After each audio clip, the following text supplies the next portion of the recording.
Hello and welcome to another Crafternoon to Go program from Westerly Library in Wilcox Park. This week we're bringing back an old favorite and making reusable beeswax wraps.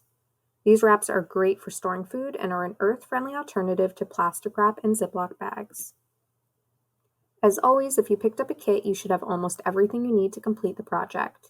If you didn't receive a kit, you can still follow the tutorial at home after purchasing a few materials. Each kit comes with 2 pieces of fabric, 3 tablespoons of beeswax pellets, 2.5 tablespoons of pine resin, jojoba oil in a dropper, and 2 pieces of parchment paper. In addition to the items in your kit, you'll also need an iron, an ironing board, and an old towel or something to place over your board to protect it from the wax. You may also want to use a sheet of aluminum foil to cover and protect your iron. Now that you have all of your supplies, it's time to get started. I recommend that you begin by pre-washing both pieces of fabric. Since these wraps are going to be in direct contact with food, it's a good idea to make sure they're as clean as possible before we begin. Hand wash gently in cold water to keep the fabric from pulling or fraying, then allow to dry. Our first step is to prepare our surface. Cover your ironing board with an old towel or a piece of fabric that you don't mind getting wax on. You can also cover your iron with a piece of aluminum foil to protect it if you want. Once you're ready, turn on your iron and allow it to warm up. Place 1 piece of wax paper on the ironing board. I'm using 2 here because my pieces are smaller than yours. And then put a piece of fabric pattern side down on top of the paper.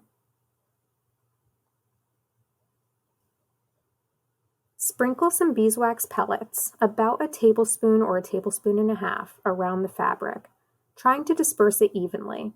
Make sure to sprinkle the wax close to the edges of the fabric as well.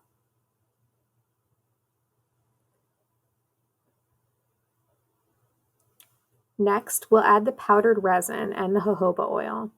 You'll need about a teaspoon of the resin, again sprinkled evenly. You may want to use your fingers to do this, kind of like sprinkling salt on your food.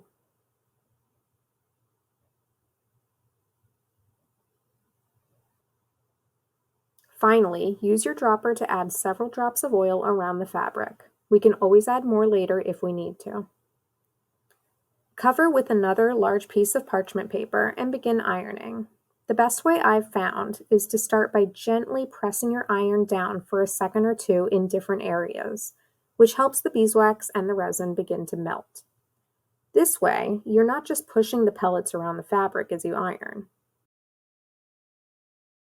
You should be able to see it all melting through the parchment paper. Once you've softened the pellets, you can begin ironing, just as you would a piece of clothing. The wax and resin will melt completely, and the mixture should saturate the entire fabric.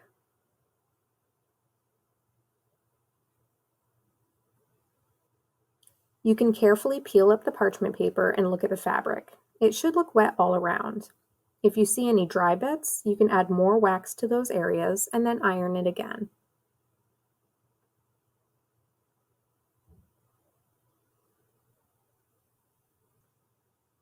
Carefully remove the fabric from the parchment paper.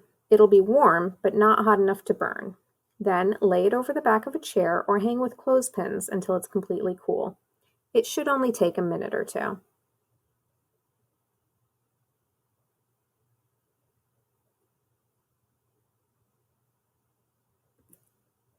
Repeat steps 1 through 7 with your second piece of fabric. You can reuse the same parchment paper as well. Any dried bits of wax or resin will just melt onto your fabric. Once dry, you can use your wraps to cover a bowl of fruit, or to wrap up leftover fruits or vegetables, or even to transport food.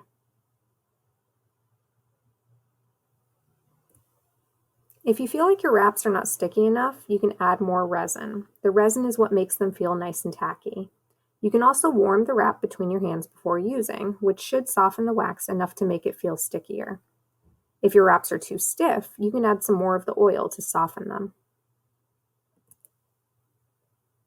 Wraps will last up to a year with proper care. Store in a cool, dry place with your other kitchen linens.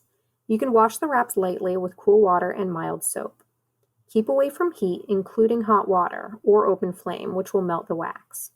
You should not use your wraps to store raw meat, since you can't adequately wash them with cool water.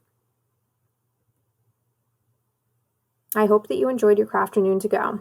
As always, feel free to reach out to us with any questions, comments, or feedback. Call us at 401-596-2877, extension 306, or email reference@westerlylibrary.org.